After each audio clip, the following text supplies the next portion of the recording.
बिस्मिल्लाहिर्रहमानिर्रहीम। उम्मीद करता हूँ आप सब खैरियत से होगे। सो बेसिकली आज का जो हमारा टॉपिक है वो है फॉरवर्ड एंड बैकवर्ड चेनिंग। बहुत आसान टॉपिक है। सर आपको नाम से ही पता लग रहा होगा फॉरवर्ड और बैकवर्ड से क्या होता है। अच्छा, फर्स्ट ऑफ ऑल फॉरवर्ड में क्या होता है। फॉरवर्ड में हमें डाटा ड्राइवन मतलब डाटा गिवन होता है, डाटा इज अवेलेबल, डाटा होता है अवेलेबल, डाटा को हम ड्राइव करते हैं एंड हम आगे कंक्लूजन की तरफ मूव करते हैं, राइट। फॉर एग्जांपल हमें एक डाटा दिया गया है और हमें उसमें कहते हैं कि हमें जो इसका रिजल्ट दो, तो हम उस डाटा को आगे उस पर रूल्स अप्लाई करते हैं, उस पर प्रोसेसेस अप्लाई करते हैं एंड देन हम एक एंड पे रिजल्ट पे पहुंचते हैं। तो वो क्या है, इनिशियल से लेकर फाइनल तक हम मूव कर रहे हैं। तो इनिशियल से जो भी फाइनल तक जाएंगे उसे हम कहते हैं फॉरवर्ड चेनिंग। इसे हम डाटा ड्राइवन मेथड भी कहते हैं। और जो दूसरा है बैकवर्ड में होता है कि हमें गोल दिया जाता है, मतलब रिजल्ट हमें दिया जाता है और उसमें गोल की जो स्टेट होती है, जो रिजल्ट की स्टेट होती है वो हमें दी जाती है, गोल ड्राइवन जिसे कहते हैं। तो हमें फॉर एग्जांपल रिजल्ट दे दिया गया कि रिजल्ट आपके पास ये है एंड देन हमने उससे पीछे आना है कि उस पर रिजल्ट अगर ये है तो उससे पीछे उस पर क्या रूल्स अप्लाई हुए हुए उस रिजल्ट के ऊपर। एंड फिर उस रूल्स को हम देखते देखते देखते तो उस पर देखेगी चीज़ यार उसकी इनिशियल वैल्यू क्या थी, फिर हम इनिशियल पे पहुंच जाएंगे, फिर हमें उसकी इनिशियल वैल्यूज़ पता चल जाएगी। तो इस तरह हमें, और तो इस मेथड को कहते हैं बैकवर्ड। तो चलिए एक छोटी सी एग्जांपल मैंने लिखी हुई है, इसके ज़रिए मैं आपको समझाने की कोशिश करता हूँ और ये आपको कभी भूलेगा नहीं, बहुत आसान है।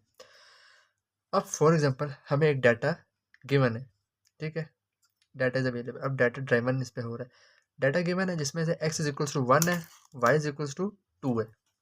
अब हम नेक्स्ट स्टेप क्या करेंगे इसके ऊपर, अब हमने क्या कहाँ जाना है, कंक्लूजन की तरफ, रिजल्ट पे जाना है। हमें सिर्फ डाटा गिवन है और हमें वो कह रहा है रिजल्ट निकाल के दो या कंक्लूजन निकाल के दो, ठीक है।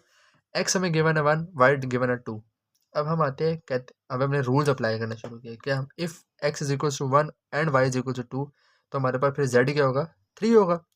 और जब जेड हमारे पास 3 होगा तो ए क्या होगा, 4, मतलब ए वापस जेड से बाद ए हमारे पास होगा 4।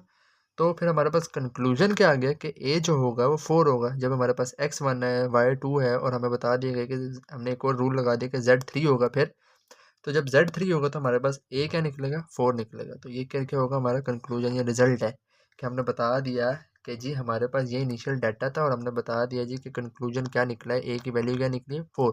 तो हम डाटा से कंक्लूजन की तरफ जा रहे हैं, मतलब डाटा ड्राइवन हो रहा है। तो इसे हम कहते हैं फॉरवर्ड चेनिंग। और अगर हम बैकवर्ड की बात करें तो हमें फॉर एग्जांपल ये रिजल्ट दे दिया गया, कंक्लूजन दे दिया गया, उन्होंने कहा जी ए इज इक्वल टू 4 है।